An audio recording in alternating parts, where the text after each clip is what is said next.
গত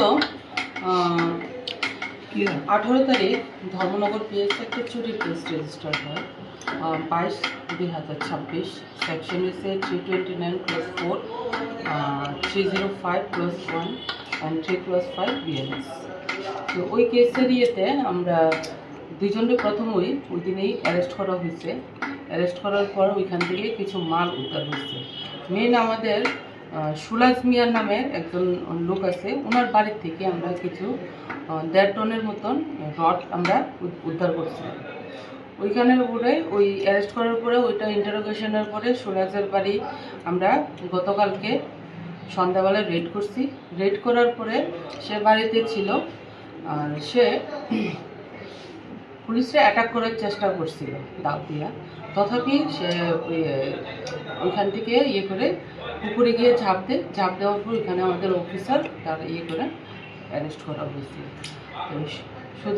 সুলাজে আনার পর সুলাজের ইন্টারোগেশনের পর সুলাজের থেকে আরেকটা আমরা নাম পেলাম আব্দুল কালাম এলাইস কালাম।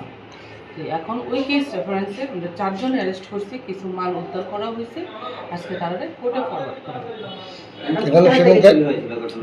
ঘটনাটা হচ্ছে যে মাল যে চুরি হয়েছে পরবর্তীতে আপনারা কি কোনো কিছু উদ্ধার করতে পেরেছেন তাদের কাছে? হ্যাঁ হ্যাঁ, কি উদ্ধার করেছে? যে সুলাজের বাড়ি থেকে আমরা প্রায় 1.5 টনের মতন রড উদ্ধার করছি। আপনার এখানে যে দুজন আছে এর মধ্যে দাদে যে আক্রমণ করার চেষ্টা করেছে সে কে? সে সুলাজ মিয়া। ওই যে আর অপরজনকে?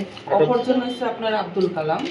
সুলাজের ইন্টারোগেশনের পরে কালামের নামটা বের হলো। বাকি দুইজন এটা কোর্টে ফরওয়ার্ড করা হয়েছে। হ্যাঁ, এটা নাম আছে কি আপনার কাছে? আর যে দুজন আপনি করলেন ওনাদের ইয়েটা কোন জায়গায় বাড়ি? এটা আপনার ভাগ্যপুর, দুজনে ভাগ্যপুরে দিয়ে। আর চুরিও ওইদিকে একটা স্কুল ছিল, এটা ওই স্কুল থেকে তারা কনস্ট্রাকশন চলছিল, ওইখান থেকে চুরি হয়েছে। বাকি দুইজনের নাম লেখা। মূলত এই কেসে এখন পর্যন্ত কতজনকে আপনারা? এই কেসে এখন অবধি 4 জন অ্যারেস্ট করা হলো।